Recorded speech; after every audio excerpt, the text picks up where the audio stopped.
Hi everyone, this is Margaret Manning with Boomerly. My guest today is Lisa Copeland. Lisa is a dating coach and she works exclusively with women over 50 to find love in their life. Hi Lisa. Hi Margaret.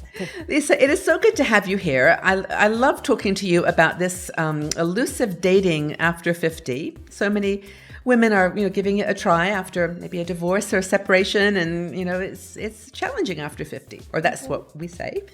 You have a different view. But Lisa, once you've decided that you're going to get back into the dating world, and you understand that you've got a great profile with the picture and all the things that you've advised us to do and other videos, and you've kind of set your expectations about not George Clooney but a nice guy. The next question is, where are they? Where are all these nice guys over 50? And I'd love your thoughts on that. Where do we go to find them? Sure. Well, men are everywhere. I mean, they're just everywhere. The problem we have in real life is it's very hard to discern who is single, because even married men don't always wear wedding rings. Yeah. So it's kind of hard to say, oh, is he single or not? I do feel the very best place is online dating. I'm a huge proponent of it because that is the one place that people over 50 always congregate. And most of them are single. There, you will get a few married men in there. You will get a few scammers you have to be aware of. And I teach how to do that in my book, The Winning Dating Formula for Women Over 50 on Amazon. But most are just genuine men that want to find a relationship with you.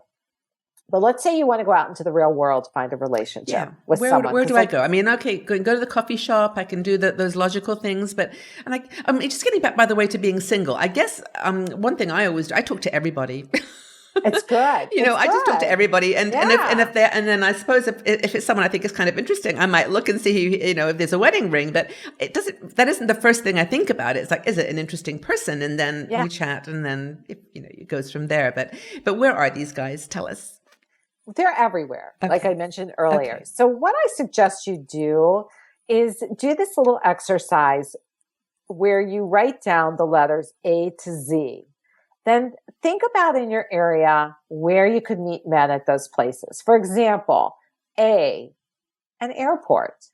E, an elevator. There's lots of people in an elevator. You can flirt in an elevator. You can actually just go to a building and just go up and down in the elevator. And but that's a great idea, actually, the A to Z. Yeah, most of us only think about, I go to the coffee shop, or I can go to a movie. Now, here in the States, I don't know if you have this, meetups are hugely popular, and there are single meetups for over 50 that are happening all the time. Do that. I've had a lot of women say to me, I met some really interesting men at a meetup. Yeah, meetup.com. It's a great site, and you actually there's all kinds of things you can do together, like go to movies as a group, or just talk about a topic, if you're into astronomy or, whatever, cooking. Yes. You could do, and I know a lot of women that have gotten dates from meetups. So that's a great place to go. But if you do that alphabetized list, I think you'll be shocked. I mean, even the zoo for Z, even getting an X-ray for X. I mean, just go through it. And it at least gives you different places to go every single day where you could go to meet a man. The other thing you can do is I have a report on my website called The 5 Little Known Secrets for Finding Quality Men After 50. And that's going to give you a lot of ideas too for where you can go and do that.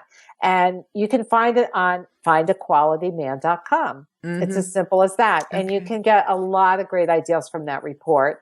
Do the list and get online. And you will have like a full spectrum of where you can meet quality men. What do you suggest about going alone versus, going with a girlfriend? To a restaurant? Well, if you say, for example, I'm going to do a movie. I'll go see if I can, just see who's going to the movie and chat with someone and maybe, find an interesting man. Would you suggest going with a friend, or do you think that there's some value to just trying to do it by yourself, just being alone? I think either way can work. You could go with one friend. When you get beyond one friend, beyond two women together, it's too overwhelming for a man. He's not going to come into a group. unless he's really super outgoing. I mean, he's just not going to do that. That is like, oh my God, how many times can I get rejected by all these women? So I would say no more than one. And you could do it. You know, it's easy to do. Mm-hmm. I was at a restaurant with a friend. This was years ago, and she was really better back then at picking guys up. I could do it now, but she was better. And we were sitting there, and she said to the guy, what kind of salad is that you're eating? And we started having this huge conversation, and he and I were the ones flirting. She was kind of the intermediary, and she went back, or she left. She left at that point, and we started talking, and it was fun. I mean, it's really fun. You have to be playful, though. Anywhere you are in real life, you got to be fun and you got to be playful, and you have to know how to do that. Well, I think you've given us some great ideas. I love the A to Z list, and I love the fact that you've got your report on your website that can guide people through where to go to find men. And I think, as you said, as long as you're not consciously looking for the George Clooney dream date, and you just look at people for who they are, and if they're in the places you go, then they're almost certainly going to be people like you. So just, as you said, have fun and smile. You got a great smile, Lisa.